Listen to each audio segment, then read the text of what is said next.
Hello and welcome to the Sardonic Podcast. I am your host, Elijah Stubbs Roche, and today we are joined by Jake and Tristan of Green Orcs Gaming. And welcome to our pilot episode. Would you two like to introduce yourselves a little bit more than I can? Are we live? Yeah. That's a good start to this. I'm Midas Jake Barger, Hi, I'm Tristan. and we upload stupid gaming videos to Green Orcs Gaming on YouTube.com. All right, that's a good one. Nice plugging today. So I think the big thing I wanted to start with this podcast with was kind of the idea of why I decided to do a podcast. It seems like podcasts are everywhere. Every single person is making podcasts nowadays. I think Bricky just recently made one, and Ouroboros recently has his own podcast. So why a podcast? Mostly because this is low-effort content. I don't have to edit a video. I don't have to learn video editing software. And my graphics team is myself with GIMP photo editor. But the other big reasons I think that the format for a podcast is a free platform. That's always what I wanted to do with this podcast.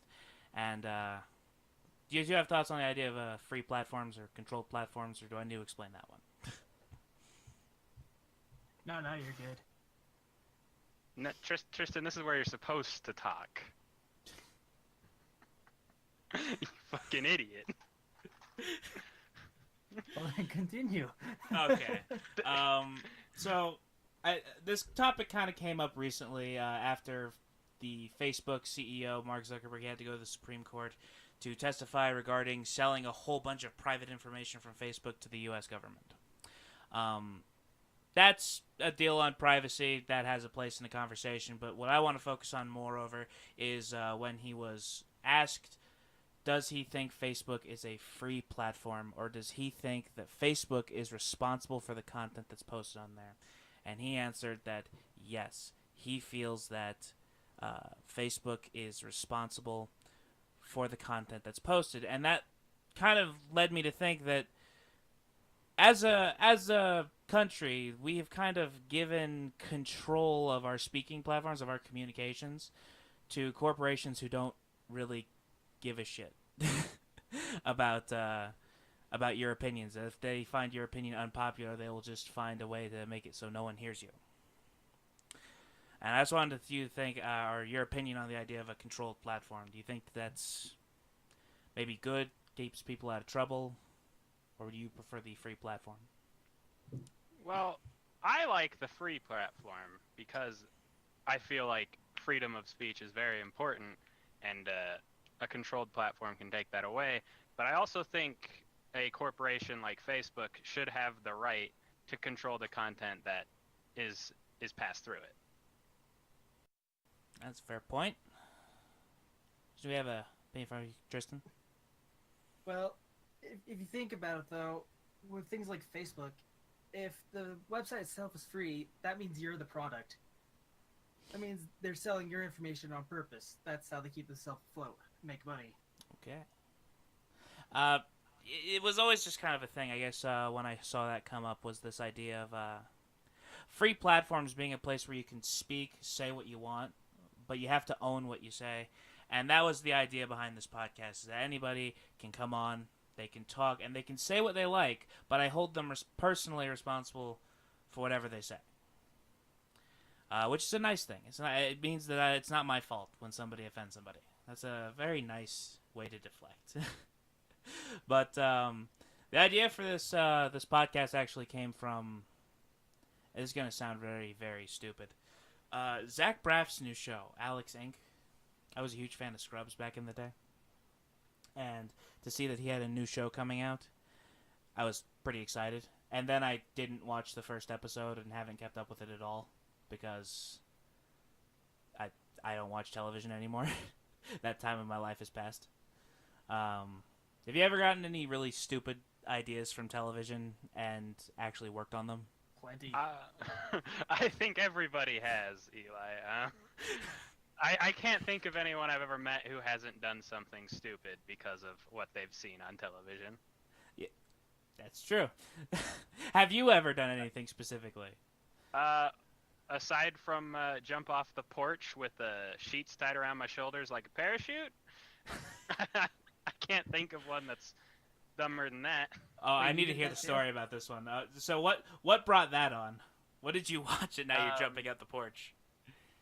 So, as a kid, my dad brought home. We were no, it wasn't We Were Soldiers. It was a war movie where they're jumping. And I wanted to go fight the Nazis in the backyard. So I jumped off the porch with my toy gun and my parachute. Believe it or not, this is not the time I broke my leg. Really? Yes, that was a swing set accident. A swing set accident. That's always the problem with those kind of injuries, isn't it? Is that like you have a really cool way to get injured, but that's not how you get injured. Yeah. You could thumb wrestle a bear and you'll be fine, but you like fall and jam your thumb on something is always the way injuries happen. It's never the fun stories. What about you, Tristan? Have you ever done anything stupid because of television? Oh, there was a whole jackass phase in middle school. That's for Oh, sure. I need to hear about this. Mostly me and my cousins doing really stupid stuff when we were in like 6th and 7th grade. Is there any serious injuries? Those are the best ones. Surprisingly not. Really? No. A whole jackass phase and nobody got injured? And no drugs either. Well, we were smart because we always wore helmets. That doesn't sound like a jackass phase. That's true. That also doesn't sound like jackass phase.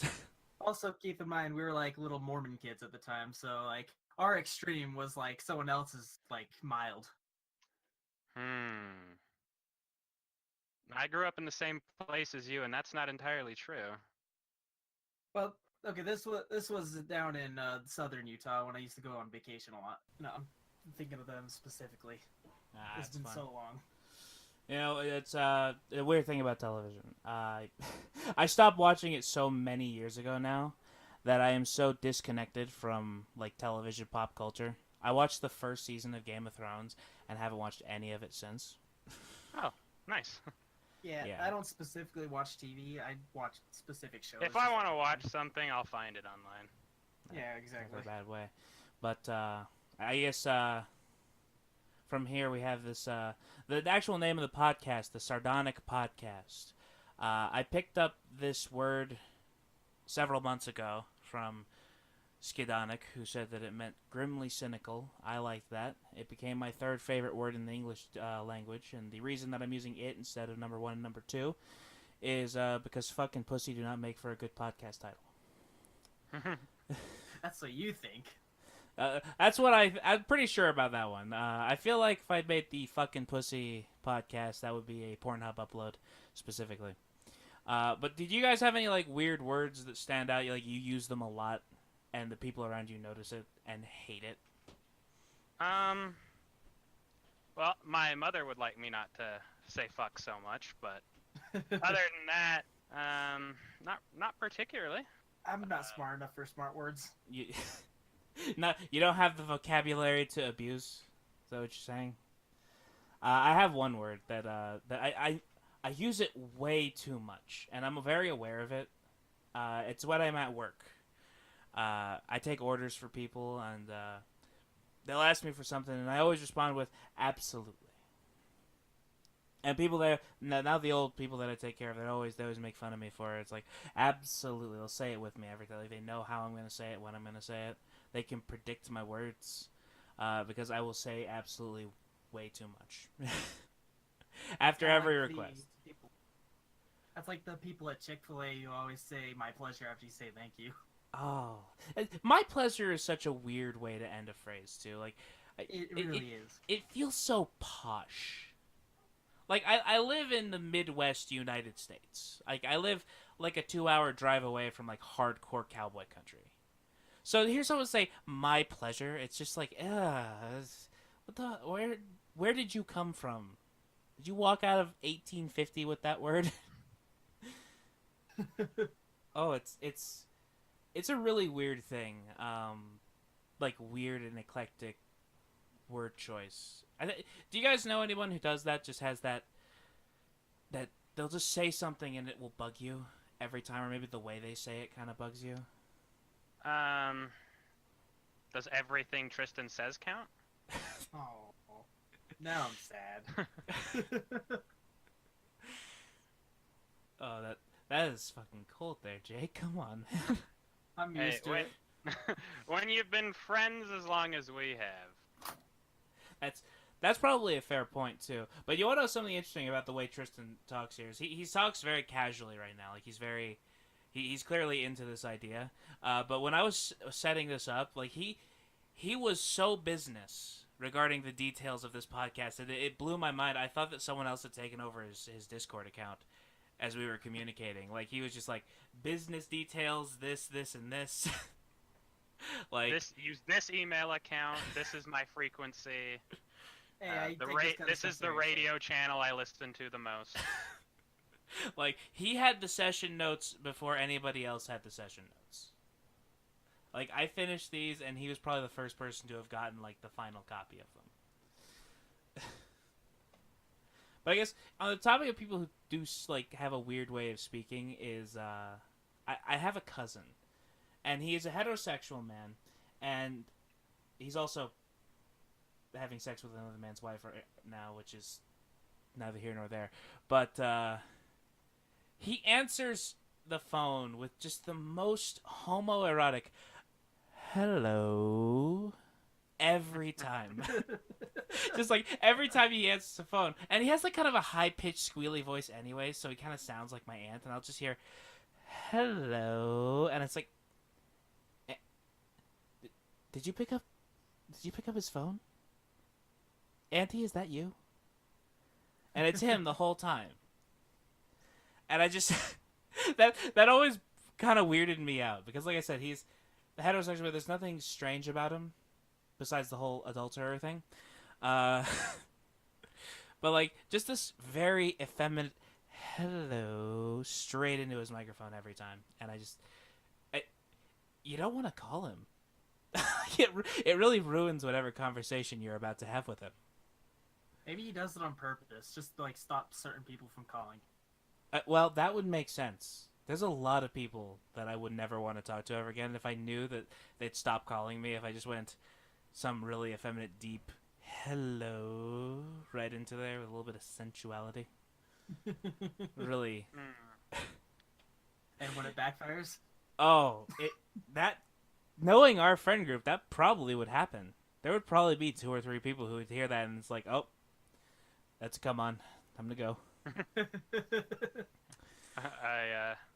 I think that's a fair assessment to make, given our friends. You're uninvited to the tent. Sleeping on the grass tonight. But I was on the topic of ideas, so I was writing the pilot for this, and it's difficult to write a pilot episode when you have absolutely no background that you're coming from, because you have no community interface, you have no like prior reputation to lean on. I really had to create a topic today out of thin air.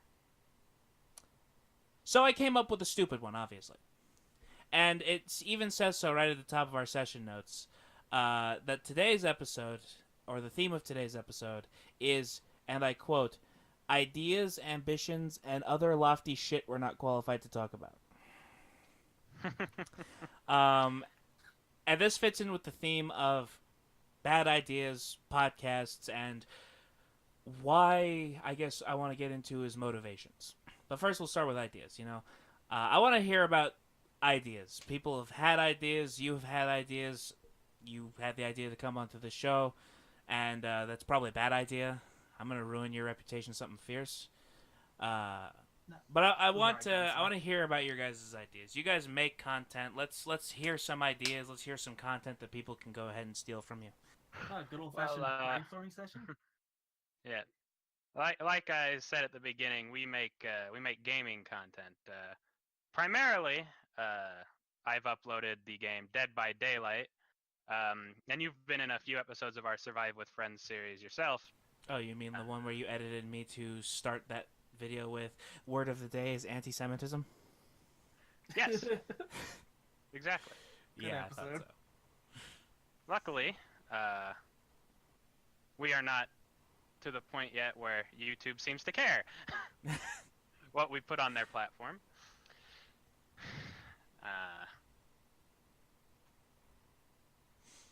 But I think that any platform at all like that, like YouTube, is a mistake waiting to happen for most people.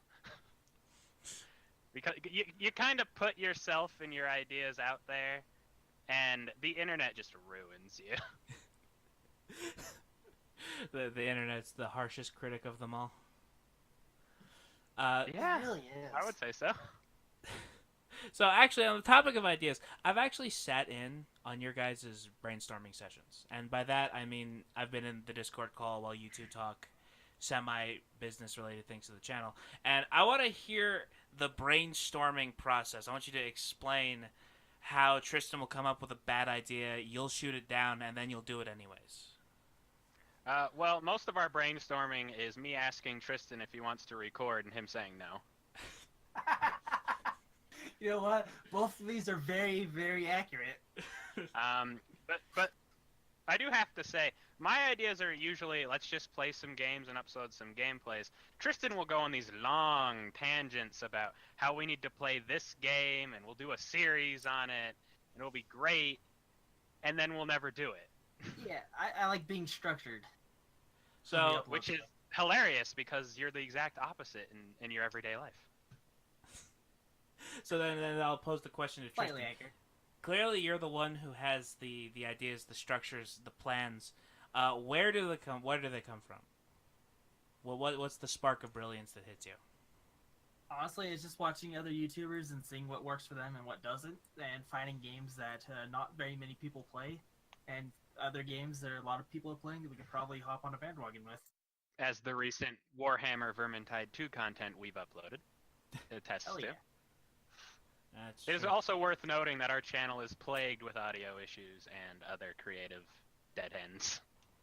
Yeah, but every video is slightly better than the previous one. Until, I decide to upload something. Or until we let Nikki upload something. We're never doing that again. Good idea. There we go. That's positive planning right there. I've seen that episode actually, the one where you had a guest camera angle, and it was just a disaster. Like I went back to we watch did it not. before this recording. Actually, I went to go see it. It was just like, huh. There's probably gameplay footage happening beneath this layer of pixels, but it kind of looks like I'm watching a censored Japanese porno. With how bad this looks. That's fair. That's a fair assessment. That was a perfect example of poor planning on Tristan's part. To be fair, that episode was just me practicing with camera angles. No, Which it let us- wasn't. That episode was you decided to let Nikki do a thing, and I didn't say no. You know what? It was a mistake. I'll admit that. Well, so Well, we it sounds learned like we're from back it. at square one. It was Tristan idea, Jake shoots it down, and then we do it anyway. But well, To be fair, he didn't this shoot was it the down. I didn't shoot it down. This was the issue. we're working harder at the making sure people don't do what they want to do. Yes. It's worth noting that although the bulk of our content is Tristan's, it is my channel. I created it. It's my brainchild. Although he is a 49% partner, so it's not like he doesn't have a say. Who's the other 1%? No, I'm 51, you're 49. Oh, okay. It's like, you ever seen Iron Fist? I don't think anyone has 1% seen. stockholder. Iron Fist is great.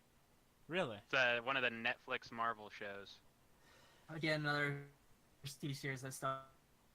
Well, that being said, it's on Netflix, not TV. Is that different? You I know, would that's, argue it is. that's a fair question, a fair notion. Like, since we're on the topic of ideas from television, I guess, like the streaming platforms, Hulu and Netflix, which have done a great job of robbing me of being able to watch House, because neither one wants to pick up that show. Understandable. House had a good ending. Yeah. And was it taken down from Netflix? It was on there. I know it's not there now, so I think it was. Hmm. That would also make sense. Just it's not there now, so it probably got taken down.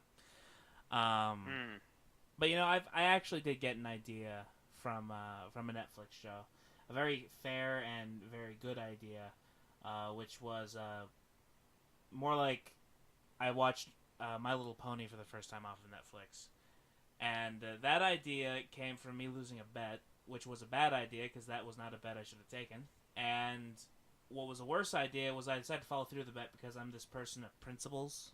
Like, as horribly morally crooked as I can be, I really do stand by some of the principles that I have. A bad idea. Don't do that. Be shifty. It helps. That's a good lifestyle decision. But now I'm a fan of the show. I just I can't. It's a great show. But luckily that was years ago, so I don't have to worry about it anymore. But My Little Pony was a phenomenon of entertainment. That was a weird thing, wasn't it? I enjoyed it myself for some time, up until the apparent gap in viewership that is season 5, and I fell off, as I imagine most people do, watching a show made for 8-year-old girls. Yeah, that is a hard thing to look past. I never watched the show. Which is surprising, given, your general disposition. I mean, I like SpongeBob. I mean, no one likes SpongeBob. Yeah, that's secondary. That's a lie. That's a lie. I liked it a lot. I don't like it anymore because I'm 23 years old and most children's television isn't as fun for me to watch anymore. Yeah, I don't actively search for SpongeBob, but if it's on TV and I'm eating food, I'm like, hey, it's SpongeBob, I'll watch it. That's 90% of America. So you say SpongeBob is like the Need for Speed of cartoons? Yep. Now that's a movie series that perplexes me, because it's clearly made by people who take their job very seriously, but I can't take the movie seriously anymore. Have you two seen the Need for Speed movies? No. No? I think I played the games. I'm not sure though. So I'll give you the best analogy that I can think of for how bad these movies are. Do you know that bit Tristan just said about if it's on television, I'll watch it if there's nothing else on? That's about how good the Need for Speed movies are. But some of them are much worse than that. Okay. I remember this was the last time I ever watched a Need for Speed movie. My family's really big into cars, so I had to watch them as a kid. There's a part where Vin Diesel is fighting some guy, and he says, "Do you know the thing about a street fight? The street always wins." And then he stomps his foot on the ground, and it just the ground breaks away, and the dude falls and is crushed into rubble. And I remember that line so vividly because that was the moment in my life where I said, "This is the dumbest thing that Motorheads have ever produced." This one line should end Vin Diesel's career, and I know it won't, but it should. Hey, Vin Diesel is way more popular than he has any right to be, I'll give you that, but he has entertained lots of people. I wonder how Vin Diesel has an acting career, considering that he kind of mumble grunts his way through every movie. He doesn't speak enunciated English. He does this weird, you know, yeah. It's authentic. It sounds like he's having a stroke when he talks. And I say this as a guy who likes Vin Diesel as a person. I don't want to say that I hate him. I know that he's really big into D&D and a lot of other things that I really like, but that is only what I think. Hey, tabletop RPGs are tabletop RPGs, and then there's sci-fi tabletop RPGs, which are weird and eclectic. That's actually an interesting thing for brainstorming ideas. Is when you make a character in those Dungeons and Dragons or Pathfinder or any of those tabletop RPGs, pen and paper RPGs, if you want to call them that. Like, you guys design characters in those games. I assume you don't just use the pre-generated ones. No. We design characters. Tristan does a good job of designing the same character over and over again. That's only happened half the time. The same character over and over again. Some small race like a gnome or a halfling rogue with the assassin subclass. That's happened whereas I do a good job of getting bored playing anything that isn't a fighter or a barbarian, and eventually write a new character for the sake of my own entertainment. Yeah, I generally tend to find whatever mechanic seems the most broken or seems the most cheesy, and then just build a character around it, and then the character's personality is fleshed out by that. I think most recently in Pathfinder, I had built the Dirty Trick Brawler, the +14 to kicking people in the balls. greatest character I ever made. He's Cockney. He's got that real brava accent. And he punches people in the dick. That's his whole strategy. Seems like a solid strategy if you think about it. It's a perfect idea. You just go up, run up to the guys like, "Hey, oi!" Punch him in the dick. That's all he needs to say. Fights very Scottish. Does it count as a crit? No, it's a combat. I believe the way the mechanic works is that it imposes a debuff rather than damage. Yeah, it's you have to make the dirty trick and the debuffs, kind of appropriate. So, punch somebody in the dick, they're nauseated. Sounds about right. I actually don't think you can use nauseated. I think that one's dazed or something. But I haven't played Pathfinder in a couple weeks, so my knowledge of the mechanic is actually a little rusty. I'm not that person who can memorize everything. But yeah, I was wondering. So you say you built character. Where do your ideas for characters come from? Usually a pun. Usually a pun. Yes. For instance, Warren Locke, the Warlock. Robert Paulson, his name was Robert Paulson, the Barbarian. These are all things I have done and created. Oh God, this in the name of Robert comedy. Paulson. Robert Paulson has, in the lore of our particular group, ascended to godhood. Robert Paulson, the Barbarian God. He just wouldn't die. He didn't stop, and he traveled through the aether, not stopping. Would you like to tell Stubbs that story of how that began? How the he didn't stop joke began? So, I was running down the road, and there were these two guards at the gate to a city in Barovia, a town in the Curse of Strahd campaign of D&D. And I was yelling, "We don't stop," the entire time. Eventually, when I got to the guards, they just doing their guardly duty of guarding, they held their spears out to bar my path, and I ran into one. Such was the force of my run that I plowed onto the spear, and it went through my lungs, giving the character a permanent wheeze. Permanent wheeze? Yep. Because he doesn't stop? He didn't stop. And now he is not stopped to the point where he is traveling between the different realms of the multiverse that is D&D. Yeah, it got weird. It's an inside joke. I tend to build beefy fighter classes, paladins. I'm currently not very enjoying the ranger playstyle. Oh, so you don't enjoy the the classic That's Legolas another story. archetypes there. But I guess that's the thing. I guess some ideas, they come from these weird, unique places. Do you know the people who have no unique ideas? They exist to regurgitate what other people say? Yes. Yeah. I think we all know that person. But I guess I'm not that kind of person. I don't get that perspective at all, and I'd like to know more. I would love to meet people who are more like this and understand maybe why they are just kind of like the living mouthpiece of whatever belief they prescribe to that day. Prob- Probably low self-esteem, so they don't have like the confidence to come up with their own ideas. Some people do just copy the ideas of others because they don't have a good idea of their own to come up with, and it's okay to base your ideas off of something else. I think as long as you have the balls to make it your own. That's fair. I think that's fair. Tristan, you got cut off there. Maybe you want to finish that thought. Where was it cut off at?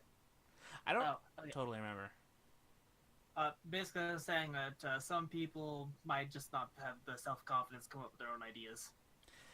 So they become the mouthpiece for others who have more confidence in their thoughts. I think it's also probably just easier.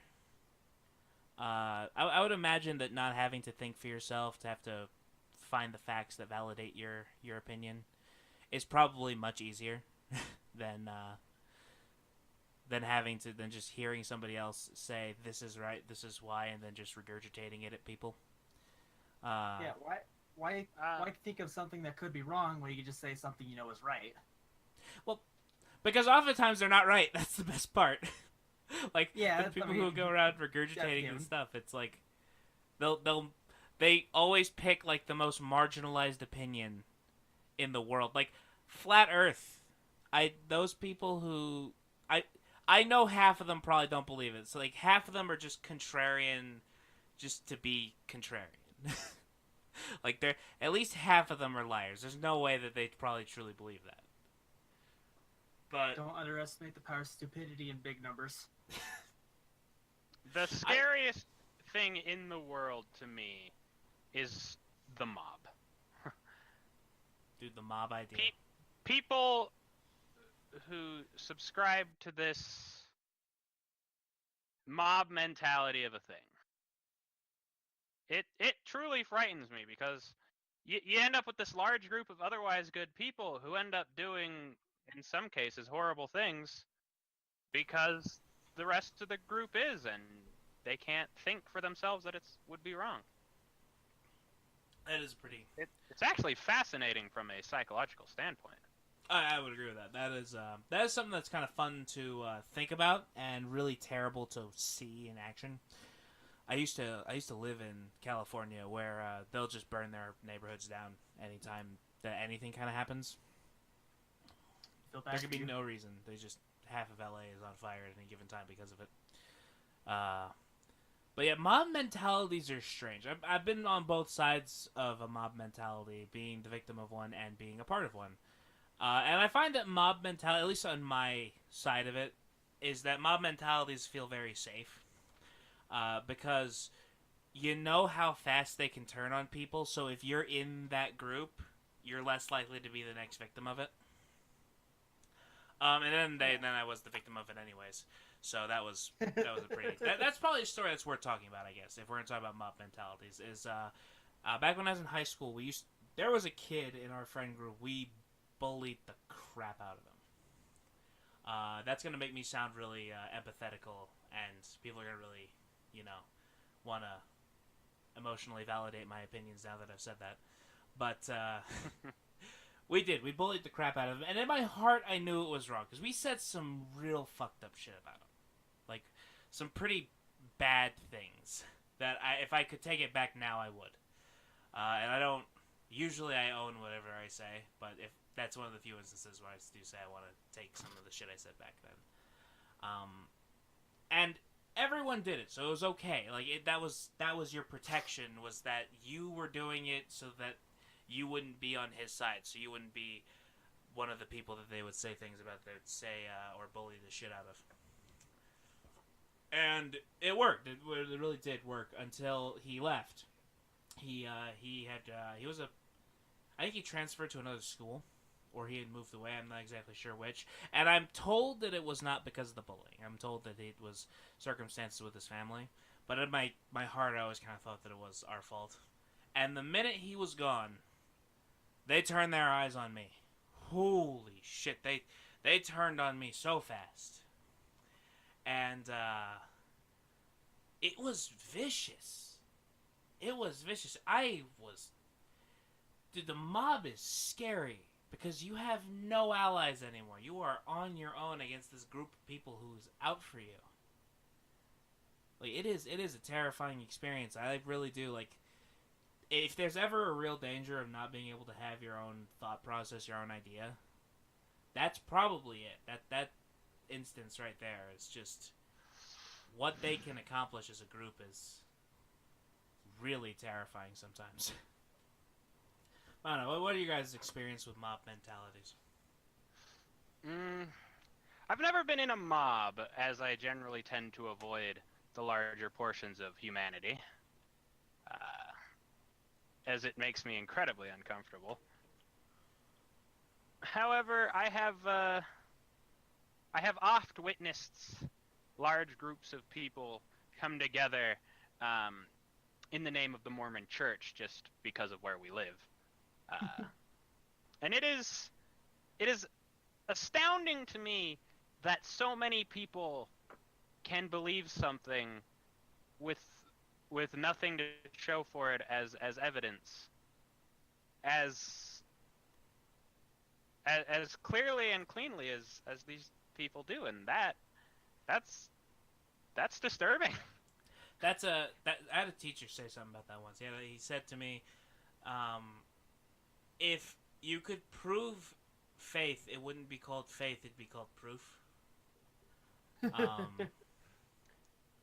Because the whole nature of that thing is, you believe in it without any evidence because that's the nature of faith. There's no validation. I'm not trying to argue that at all. I understand that. It's just that there's no better form or example of mob mentality to me than large organized religions.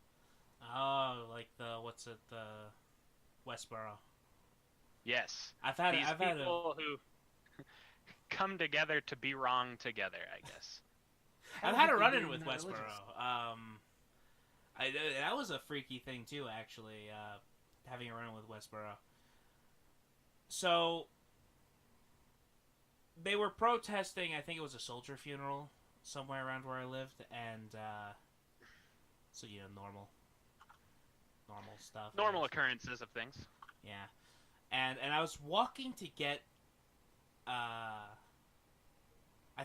believe I was walking with a couple friends of ours to go get lunch. I don't remember the story particularly well because I was drunk at the time. I'll just be honest. We were walking to go get food after having drank large quantities of alcohol. And we were walking by the church because there is a church nearby where we drink. That's a great place to drink, actually. And they were in full force. So, like, God hates soldier signs everywhere. And I remember I asked one of them, could you not be here? Like, it's kind of rude. Those were my exact words. Like I said, I was drunk. I was not thinking clearly. If I was a smarter man, this wouldn't have happened. I would not have said that. I would have kept walking, minded my own business, because that wasn't my family being buried in there. I didn't care that much. But it was just like I said. It'd be really rude. And holy shit, man, it was insanity. Like 2 or 3 people turned immediately. And we're just like, all this snide little shit. Like, God hates people who I got what they say to me. I was drunk, so I was trying to remember to piece together their exact words. It was something along the lines of God hates people who don't abdicate or who would not abdicate. That's not the word. God hates people who disagree with my opinion. That's the gist of it. I didn't want to use that word. Those words, but they used more eloquent phrases. Yeah, I'll be honest with you. Any religious protest is God hates people who disagree with my opinion, flat out and simple. For instance, when Salt Lake Comic Con first came to Utah, they were protesting the Comic Con. Oh, that was funny. Of all things that they weren't out in force, mind you, but what? Why? All 4 of them. All 4. Well, there were apparently more the first Thursday. But it's God hates people who disagree with my opinion is an easy way to separate yourself from other people based on your own beliefs. It's like a shield. Yeah, that's true.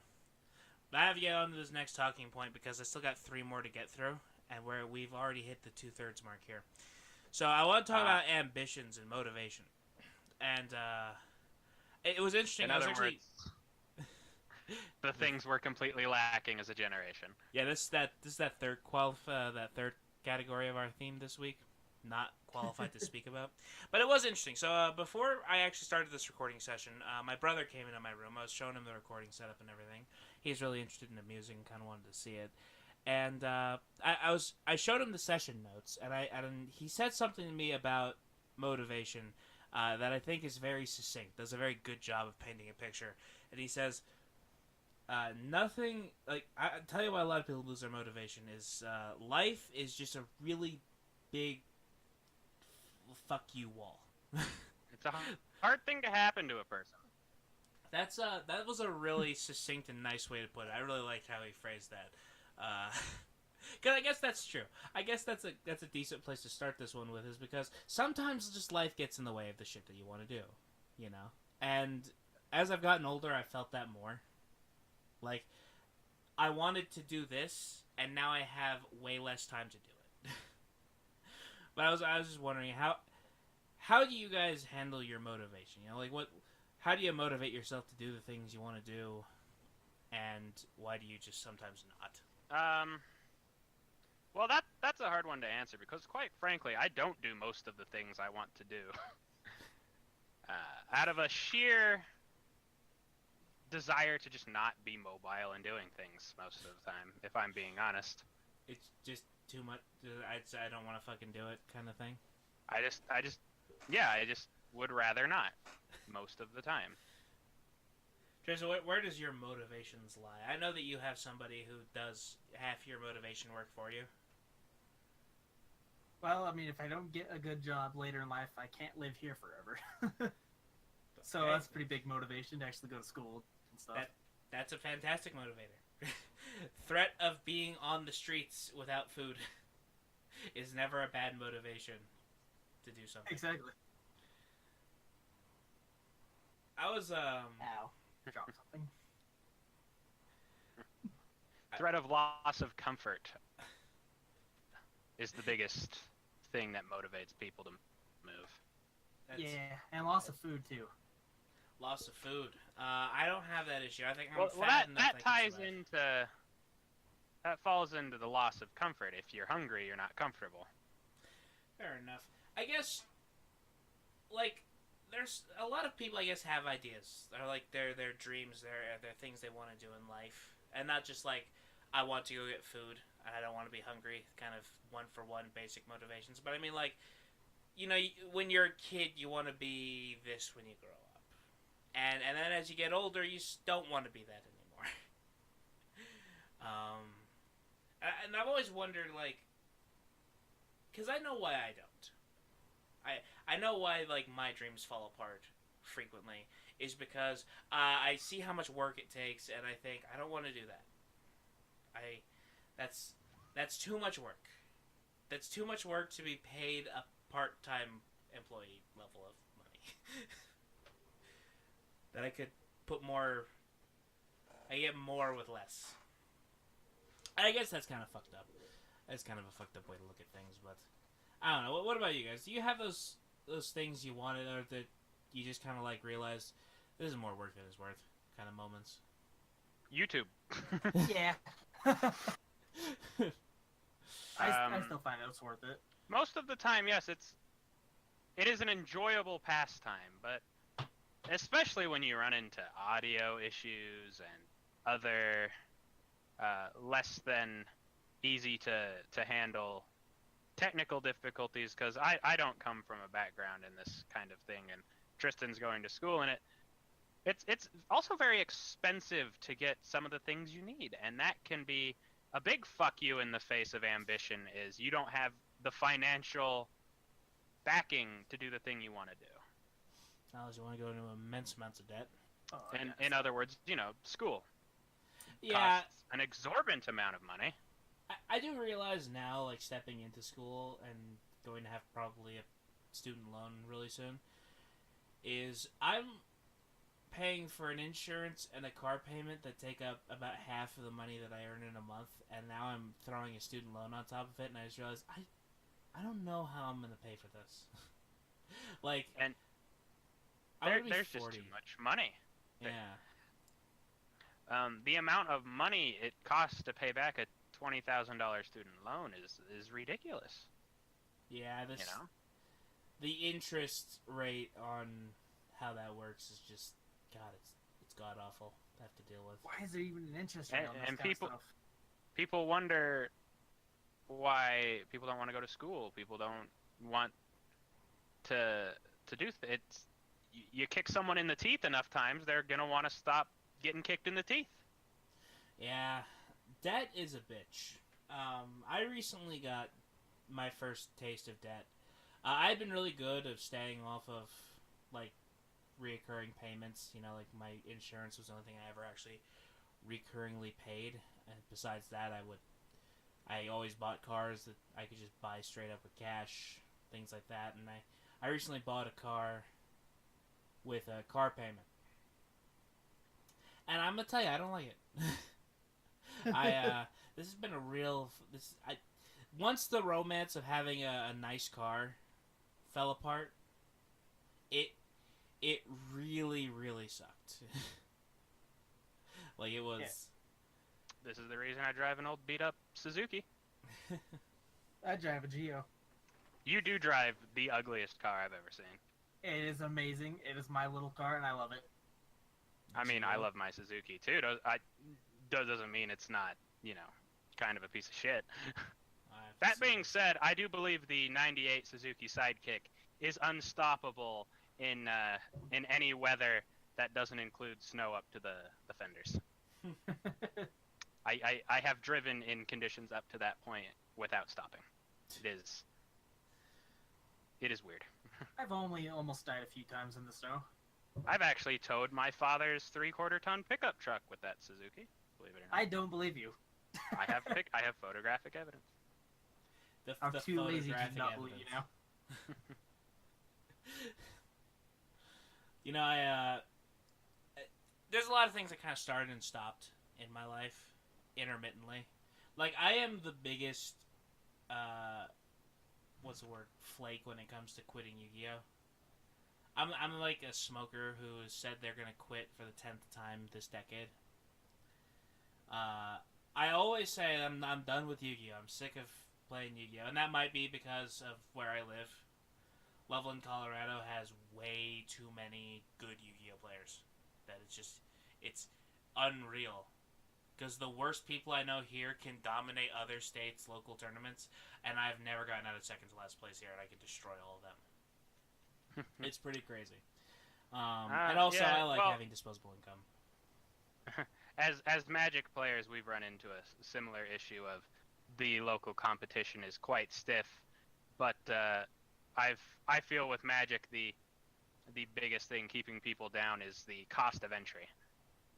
Well, so I can build a budget deck, but I will never be able to beat the guy with $2,000 net deck.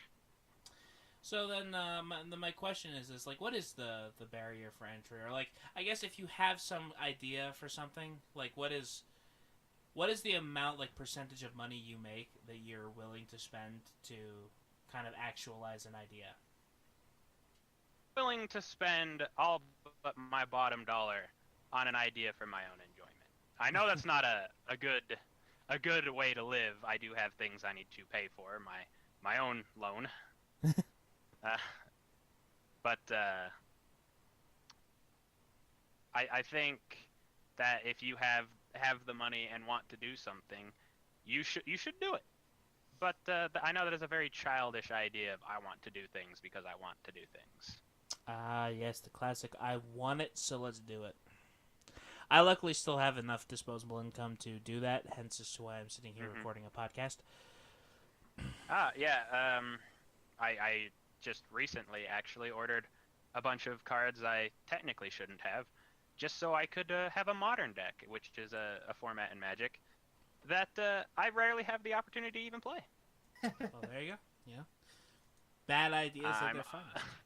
I'm also building a legacy deck, far more expensive of a format, just to have it, and I also get to never play that. So I feel like doing something for the sake of wanting to do it just for yourself is far undervalued in this society. People only think of their monetary rewards and their situation rather than their own enjoyment. Yeah, I guess that's very true, and I've thought of that. That's killed a lot of things for me, even more so than I probably care to admit. I think what is that? The things I wanted to be in my life that have been killed because the idea of monetary return has been kind of nil. I think being an author, I've always wanted to be an author, but there's a lot of starving authors in the world. Like, for every Veronica Roth, there's like 35 people without names who are starving to death somewhere. I can name like 4 of them right now. I funny you should bring that up. I also wanted to be an author, and I have in my head come up with stories I feel people would enjoy, but it's a very hard thing to commit to sit down and write. Oh yeah, That's true. I've tried myself. Got like 2 pages in and said, I "Fuck feel like this is a I'm very gonna make YouTube common videos thing. instead." This is a common thing with people like us is, I want to be an author. This is hard. I'm going to do something else instead. That's why I love YouTube. It's so easy after you get past the technical issues. Yeah. Like just after this, actually, I think I will be recording some content for YouTube, and it is actually very easy if you're not over editing. I do respect people who do edit all of their content, very high quality edited content. Because I can't make that. That's a cool thing. Like whenever I'm editing, I try to do something new if I can, if it needs to be done, like zoom in effects and that kind of stuff. So I actually have 2 talking points left, but there's no way we're going to hit both of them by the end of this podcast. So I'm going to take the more interesting of the 2, which is part of the big thing that kind of the big, I guess, blocker to this idea, like the big thing that always kind of like psyched me out of trying to pursue anything like this, is the idea of trying to make it big on the internet, trying to find either a YouTube career or some other outlet to I guess support yourself. Because it's kind of hard. So it's hard to break through on. Yeah, it's on like your outlets. analogy with the for every whatever artist, there's a bunch of other 35 starving artists out there. Except with YouTube, it's more like for every one PewDiePie, there's like over 200 people of our Green level. Orcs Gamings. Yeah. Probably way more than 200. But then again, I've never deluded myself into being as famous as PewDiePie is. He made a podcast that got 1 million views in a day. My only goal with YouTube is, as long as I'm enjoying doing it, I'll do it. If it does turn into anything, my only real goal is just to entertain people. And that's fair. I'm not in the same idea of entertaining people. This is mostly a platform for me to vent, I guess. You know, I have a lot of opinions, a lot of thoughts, and I've learned that people don't like hearing me talk to them for hours at a time. But if I can spew for an hour on this digital platform, and then they can't complain at me, that's great. That's therapeutic. That's cathartic.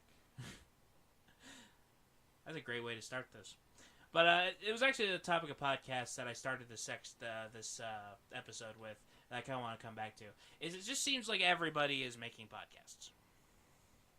Like, the podcast, it's the podcast apocalypse is everywhere. In fact, I even figured it out when I was setting this up, is that there's actually another podcast that uses sardonic as like a core word for it. Like, I think it was called Sardonic Cast. And I was sitting there going like, that's crazy. And I didn't copy this idea from them. Like I said, I got it from Sardonic.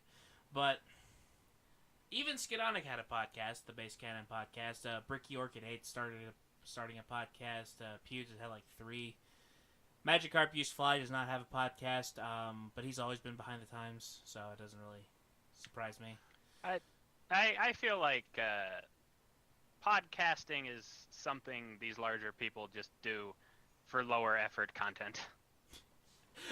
You don't get much lower effort content than some of the stuff that YouTubers have been putting out lately. Like, I think both Magikarp, Usefly, and PewDiePie do this. And while I still find those videos entertaining, it is kind of strange because it is like 90% other people putting content somewhere for them to just watch it on camera. What was it, like League of Failures? I love League of Failures. I do. I think it's great. It's a great show. But after having watched like, I think he's on like 19 episodes of it now, I realized this is other people's work that he's just kind of like putting on his YouTube channel. Yeah, pretty much. Fair enough. I'll give him There's some so credit many, at least. He does admit it. Mm-hmm. There are a lot of like PUBG and Fortnite highlight video channels. That What annoys me thousands of though viewers. isn't so much he does that. The people who submit to League of Failures know that what they're doing. Yeah. They know he's going to use it for his own content. What pisses me off is the stream highlight channels that steal content from Dyrus or Ninja or some other big name streamer. Yeah, like I was just saying with the Fortnite and PUBG videos, it's ridiculous. Like even I watch those videos too because it's kind of nice not having to sift through all this stuff. Or people who use their legions of followers to witch hunt members of the community. These are the things that internet fame. These are the downsides of it. Comes back to bite you. It does come back to bite you. I mean, Worth it. okay, so I know who Is it you're worth referring it? to. So first of all, we'll contextualize that last bit about witch hunting. 'Cause you're talking Cheeto about deserved his Cheeto. ban. Cheeto deserves his ban. This is what is happening. This is my statement. You can quote me on that. Because we're all Dead by Daylight fans. We all watch some Dead by Daylight content, and that's mostly because there's not as many good memers for Dead by Daylight as there is for like Vermintide. But Cheeto's entertainment value plummets exponentially the more you watch it. Like the first 3 or 4 Cheeto videos that a person will watch will be really funny. It's hard to find some guy who's really good at a game picking on new players entertaining for an extended period of time. Unless that's the thing. But that's the thing though. Is it's I guess you see these people who do that, these streamers, these YouTube content creators, and they do kind of get very famous by bullying people, by kind of trashing noobs, and it really kind of perplexes me because it seems like people can't figure out that they're actually kind of bad at the game, or they're maybe not as good as they would imply. I mean, what do you think of like those legions of fanboys who think that people are way better than they claim to be? Fanboyism is just going to be an issue with any and all content. It's important to remember that if a player is very good, like a League of Legends challenger player, to not belittle the people in their games just because they're crushing them, because that's just what games look like. But it's also important to remember that Dead by Daylight is not a high skill cap game, and it's the fanboys for Dead by Daylight streamers and YouTubers get a false image because it's easy to raffle stomp. Even I could play Dead by Daylight, and I suck at video games. Saying you play Dead by Daylight is a bit of an overstatement. Exactly. I mean that with no disrespect. We are partners. I do it for the content. He suffers for the videos, man. He suffers for the videos. Yeah, this has come full circle to the mob mentality thing with the witch hunts. Yes, mob mentality is also an issue on the internet. It's easier on the internet. Anonymity's a bitch. Yeah. Like, there's a reason I named you guys. There's a reason that anyone who watches this will know who said what. Yeah. Well, I haven't said anything in this podcast I wouldn't say to someone in real life. Well, that's exactly it. It's a free platform. If you say something, I have to hold you accountable. I have to. You're the one who has to defend it. Cheeto deserved his ban. Hard stance. Taken. There we go. Perfect. Clip it. Recontextualize Unpopular opinion on the internet.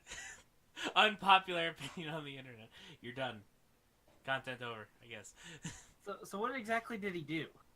Oh, He told his legion of fanboys to get to the guy banned. get Killer's banned for camping him. Actually, he was playing Killer and he got a Survivor ban for using a loop for a fat shaming segment. I think it was on Backwater Swamp. That thing he periodically does himself. The thing he always does whenever he has an opportunity to. Yeah, abusing bugs and exploits in games, it goes back to the beginning of gaming. Like, look at all the Mario speedrunners who jump through ceilings. Dude, 007 GoldenEye, I think it was on the N64, tons of bugs that you could just abuse people with. It's great. It's a 14-second run. A 14-second run. I respect. Yeah, but he didn't speedrunning actually play. community. He didn't actually play the game. He bugged it. Dude, what's better than not playing a game? This is something that happens next door, actually. So, my brother, he and his group of friends do not play games together. They will all sit in a room and take turns single playing the game. And I'm just like, guys, you're playing Call of Duty. All four of you can play. You can all play together. Why are you all playing the single-player story mode of Call of Duty in turns? This is like the least interesting way to do it. What year is this? 2018? Yeah. That's just even weirder. Yeah, it's very strange to me. Now, to be fair, most of them are blazed, like at any given time. Like most of them. It's an easy sport to follow when you're hammered. Yeah. I guess it's easier to take that. Gaming while high is best taken in shifts, I guess. Third-degree burns are best taken in shifts. Oh man, that was it's a very strange thing to me. That it happens with such frequency. Like, I can get like a guy playing a game and his girlfriend watches. That's one thing. That's something I see a lot. I don't even get that. Well, yeah, because you need a girlfriend for that to happen. Well, no, I don't want to have. If I have a girlfriend, why do I just want her to watch me doing things? I want to do things with said girlfriend. That's true. Well, for like Steam and stuff, I don't want to buy like another game if I already have it. Well, Tristan, if your girlfriend's a weird case because she actually wants to watch you do things. Yeah. She's weird as well. That's fine. Yeah, she's dating Tristan. Mm-hmm. Her common sense comes into question regardless. Yeah, she'll end up watching this podcast probably. Oh, Hi, I hope Joanna. so. And I apologize, Joanna. I didn't mean any offense. You're such a nice person who watches all of our videos and things. Please don't hate us. Yeah, I already sold out at the end. I feel like us calling anyone weird is the pot calling the kettle black regardless. Yes. Yes, it is. I have forfeited my right to call people weird. Because I look like Ginger Jesus. I mean, you look more like Marilyn Manson to me, but... Marilyn... Oh, what? wait. No, wrong. Not even close. Wrong Manson. That's Wrong not even... Charles Manson. I think it's Charles Manson. That's the Manson we're talking about. Those two are completely related, I think. You know who I get compared to a lot, actually, is... The actor who played Michael Myers in the new Halloween movie. Like, people say I look very much like him. You have the beard. I have the hair too, as well. It's Speaking of the new Halloween movie, that fucking sucks. You hate the new Halloween movie? I hate that it's a Halloween movie and not its own thing. Because Okay. I could enjoy it if it was original idea, but the Michael Myers I love is always going to be the guy they paid $800 to wear a mask and chase a woman around. Yeah, that's true, and I think that probably plays into it. But I do have my 1 hour cap coming up very soon, so I think we had one more talking point, but I'm going to push it to the next episode, which is fine because it'll fit in better there. Yeah. But Yeah, one more thing before we go. Green Orcs Gaming on YouTube. Go check it out. Hit the subscribe button. Like my videos. I was just about to give you your 2 minutes of shameless plug time, but you've abused the privilege, so there you go. Hey, you told me to own whatever I say, and I'm owning telling people to go watch my content. Oh no, I've already realized what a mistake I've made. But thank you to everyone who's invite me back. who's tuned in thus far. It's been good having you here. I hope you have a fantastic day. And this has been the Sardonic Podcast.